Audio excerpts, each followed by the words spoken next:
അങ്ങനെ നമ്മുടെ ആൻറ്റിയുടെ വീട്ടിലെ കർമ്മ പരിപാടി കഴിഞ്ഞ് പിന്നെ നേരെ ചെന്നെത്തിയത് നമ്മുടെ ശൈലജക്കയുടെ പുലിമടയിലേക്കാണ്. അങ്ങനെ ശൈലജക്കയുടെ വീട്ടിലേക്ക് പോകുമ്പോൾ വളരെ ആകർഷണീയമായ പിക്ചറായിരുന്നു. ശൈലജക്ക റിട്ടയർമെൻ്റ് ആയപ്പോൾ ശൈലജക്കയ്ക്ക് സ്റ്റുഡൻസ് കൊടുത്ത ഒരു സ്നേഹോപകാരമാണ്. അപ്പോൾ മച്ചാൻ എഡ്യൂക്കേഷൻ ഡിപ്പാർട്ട്മെൻറ്റിൽ AI ആയിട്ട് വർക്ക് ചെയ്യുന്നു. അപ്പോൾ ആളിപ്പോഴും ഒരേ വർക്കിന് പോയിക്കൊണ്ടിരിക്കുകയാണ്. ആൾക്ക് വീട്ടിലിരിക്കുന്നത് ഇഷ്ടമല്ല. ആൾ ടാറ്റാ ബൈ ബൈ പറഞ്ഞു പോയി. അപ്പം നമ്മുടെ വോൾവോ കുട്ടൻ നോക്കി നമ്മളിങ്ങനെ ചിരിച്ച് കണ്ണ് കാട്ടിക്കൊണ്ട് നിൽക്കുകയാണ്. അപ്പോൾ അവനെ ഒന്ന് തടവിയൊക്കെ കൊടുത്ത് അവൻ്റെ ഭംഗിയൊക്കെ ഒന്ന് ആസ്വദിച്ച് നമ്മൾ ഇങ്ങോട്ട് തിരിയുമ്പോൾ ഉണ്ടാ നമ്മുടെ XUV കുട്ടൻ, പണ്ടത്തെ പുലിക്കുട്ടൻ, അവനും ഒന്ന് കണ്ട് അതിൻ്റെ ഭംഗിയെല്ലാം ആസ്വദിച്ച് നമ്മൾ സിറ്റ് ഔട്ടിലേക്ക് കയറുമ്പോൾ സിറ്റ് ഔട്ടിൽ നമ്മുടെ മീൻകുട്ടികൾ തുള്ളി കളിച്ചു കൊണ്ടിരിക്കുകയാണ്. അപ്പോൾ കുറച്ച് നേരം ആ മീൻകുട്ടന്മാരുടെ കളികളെല്ലാം ആസ്വദിച്ച് നിന്ന് നമ്മൾ സിറ്റ് ഔട്ടിൽ നിന്ന് ഹാളിലേക്ക് വീണ്ടും നമ്മൾ പോവുകയാണ്. അപ്പോൾ ഹാളിൽ നമ്മുടെ ശൈലജക്കയും മച്ചാൻ്റെ പിക്ചറും ഞാൻ ഒന്നും കൂടി നല്ല ഇങ്ങനെ ആസ്വദിച്ചു നിന്നു. നല്ല ഭംഗിയുള്ള പിക്ചറാണ്. പ്രത്യേകിച്ച് ആ വരച്ച ചിത്രമായ കാരണം കൊണ്ടായിരിക്കും ഇത്ര ക്ലാരിറ്റി അല്ലേ. അങ്ങനെ പറഞ്ഞ് നമ്മൾ തിരിഞ്ഞു നോക്കിയിരുന്നു. നമ്മുടെ മുന്നക്കുട്ടി ചിരിച്ചതേ പോസ് ചെയ്ത് നിൽക്കുന്നു. ആൾ ചിരിയൊന്നും നോക്കണ്ട. ആൾ വളരെ ഉയർന്ന പോസ്റ്റിൽ വർക്ക് ചെയ്യുന്ന ഒരാളാണ്. ശ്രീലങ്കയിലും ഇപ്പോൾ ഇടുക്കിയിലാണ് വർക്ക് ചെയ്തുകൊണ്ടിരിക്കുന്നത്. പോസ്റ്റ് ഓഫീസ് സർവീസിലാണ്. അപ്പോൾ അതേ പഴക്കൊല അതേ നമ്മളെ നോക്കി നിൽക്കുന്നുണ്ടായിരുന്നു. അപ്പോഴേക്കും നമ്മുടെ വലിയണ്ണൻ വന്നു.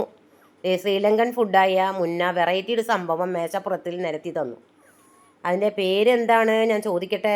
മാസ അപ്പം എന്നാണ് പറയുന്നത്. ഇതിൽ ചെമ്മീൻ, ഉണക്കച്ചെമ്മീൻ പൊടിച്ച് ചേർത്ത് ഉണ്ടാക്കിയതാണ്. നമ്മുടെ സോറമ്മ ഒന്നും വെറുതെ വിടുകയില്ല, എല്ലാം അടിച്ച് കയറ്റുന്നുണ്ട്. ഇന്ന് വീട്ടിൽ പോയിട്ട് എന്താണ് ഉണ്ടാവും എന്നുള്ളത് പറയാൻ പറ്റത്തില്ല കേട്ടോ. അപ്പോഴേക്കും നമ്മുടെ ശൈലജൊക്കെ ഫ്രൂട്ട്സോ എന്തൊക്കെയോ ടേബിളിൽ നിരത്താൻ നോക്കുന്നുണ്ടായിരുന്നു. അപ്പോൾ ഞാൻ അവരുടെ കിച്ചണിലേക്കൊന്ന് പതുക്കെ ഒന്ന് ഇറങ്ങിയതാണ്. അപ്പോൾ ശൈലജക്കയുടെ കബോർഡിൻ്റെ മുകളിൽ 4 ഒരേപോലത്തെ ഫ്രൈ പാനുകൾ നമ്മളെ നോക്കി ചിരിക്കുന്നുണ്ടായിരുന്നു.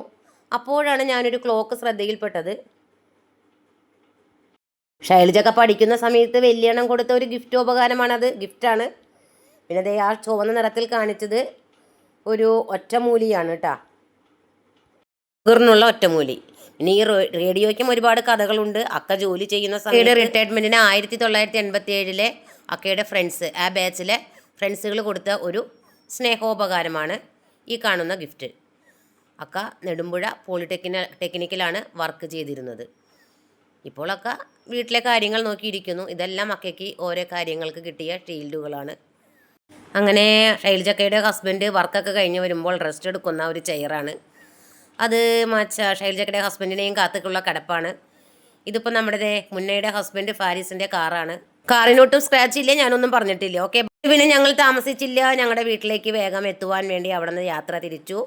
എല്ലാവരോടും ടാറ്റാ ബൈ ബൈ പറഞ്ഞു. എല്ലാവരും സപ്പോർട്ട് ചെയ്യുക, ലൈക്ക് ചെയ്യുക, കമൻറ്റ് ചെയ്യുക, ഷെയർ ചെയ്യുക. അങ്ങനെ ഞങ്ങളുടെ 1000 സബ്സ്ക്രൈബ് ആകാൻ പോവുകയാണ്.